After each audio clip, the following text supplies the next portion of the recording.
London, 1888, a city covered in fog, lit only by dim gas lamps, and filled with shadows that seemed to move on their own. In the narrow, dark streets of Whitechapel, fear was spreading. It began quietly. One victim, then another. Women found in the early hours of the morning, their lives taken by someone who moved like a ghost. No witnesses, no clear clues, no mercy. The killer didn't just disappear into the night, he belonged to it. Letters soon arrived, sent to the police, signed with a name the world would never forget, Jack the Ripper. But here's what made it truly terrifying: this wasn't just a murderer. This was someone who knew how to vanish, someone who walked among the people, unseen, unknown. And as the killings continued, one question echoed through the streets of London: who was Jack the Ripper? Late August, 1888, the streets of Whitechapel were never truly quiet. Even at night, there were footsteps, whispers, people trying to survive another day in one of the poorest parts of London. Among them was a woman named Mary Ann Nichols. She walked the streets alone in the early hours of the morning, unaware that her name would soon become the first in a long line of terror. When her body was discovered, it shocked even the most hardened officers. This wasn't just a random act of violence. There was something calculated, something cold, about the way the crime had been carried out. But at the time, no one knew what it meant. No one knew that this was only the beginning. Days later, another victim. Then another. Fear began to spread like a disease through Whitechapel. People started locking their doors earlier. Women refused to walk alone at night. And rumors filled the air. Some said the killer was a doctor. Others believed he was a butcher, or even someone from the upper class, hiding in plain sight. But no matter who they suspected, one thing was certain: the killer was still out there. Watching, waiting, choosing his next victim. As fear spread through the streets of Whitechapel, something even more disturbing began to happen. The police started receiving letters. At first, they seemed like cruel jokes. People trying to scare the authorities, or get attention. But then, one letter stood out. Written in red ink, filled with chilling confidence, and signed with a name that would echo through history: Jack the Ripper. The letter mocked the police, claiming they were too slow, too blind, that they would never catch him. At first, many believed it was fake. Until the killings continued. Another victim was found, then another, each one adding more fear to the already terrified streets of London.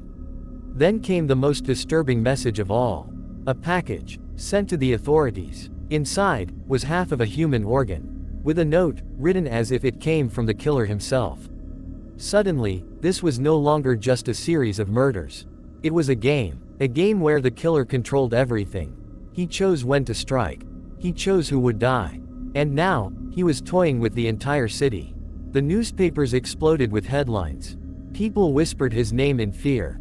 Jack the Ripper wasn't just a killer anymore, he was becoming a legend. A shadow that could be anywhere, anyone, and the worst part: no one had a single clue who he really was. September 30th, 1888, the night the terror reached its peak. In the dark streets of Whitechapel, something unthinkable happened. Not one, but two murders. In a single night. The first victim was Elizabeth Stride. Her body was discovered in a narrow alley. But something felt different. Unlike the others, the attack seemed interrupted. As if the killer had been disturbed, forced to leave before he could finish. But he didn't stop. Less than an hour later, another body was found. Catherine Eddowes. This time, the scene was far more brutal. It was as if the killer returned, angrier, more violent than before. The city was in shock. Two victims. One night. It proved something terrifying: the killer wasn't afraid.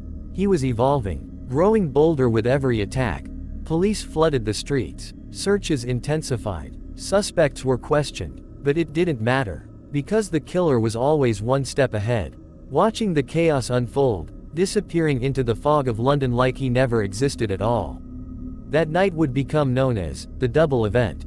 And from that moment on, the legend of Jack the Ripper became unstoppable. November 1888, the fear in Whitechapel had reached its peak. People were afraid to leave their homes. The streets of London felt different, quieter, as if the city itself was holding its breath. Then, it happened again. The final known victim. Mary Jane Kelly. But this time, something changed. Unlike the others, she was found inside a room. A small, locked space. Which meant one terrifying thing: the killer didn't just strike in the shadows anymore, he entered. He stayed. What was discovered shocked even the most experienced investigators.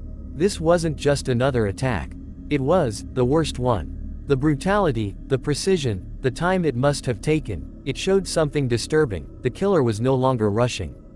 He was in control. Completely. And yet, despite this, no one saw him enter. No one saw him leave. No one heard anything unusual. It was as if he appeared, and disappeared, without a trace. After this, the murders suddenly stopped. No warning, no explanation, just silence. The letters faded, the killings ended, and the man known as Jack the Ripper vanished. After the death of Mary Jane Kelly, the killing stopped. Just like that. No more bodies, no more letters, no more signs. The shadow that haunted Whitechapel was gone. But that only made things more disturbing. Because it meant one thing: he chose to stop. The investigation into the Jack the Ripper murders became one of the largest in history at the time.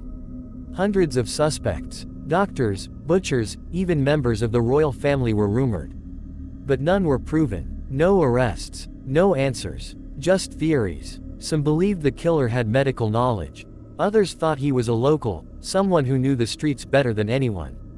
A man who could blend in, walk past you, and you'd never even notice. Over time, the story turned into legend. Books were written, movies were made, experts debated for decades. But the truth, still buried in the fog of London. Even today, if you walk through Whitechapel at night, past the narrow alleys and old brick buildings, some say you can still feel it.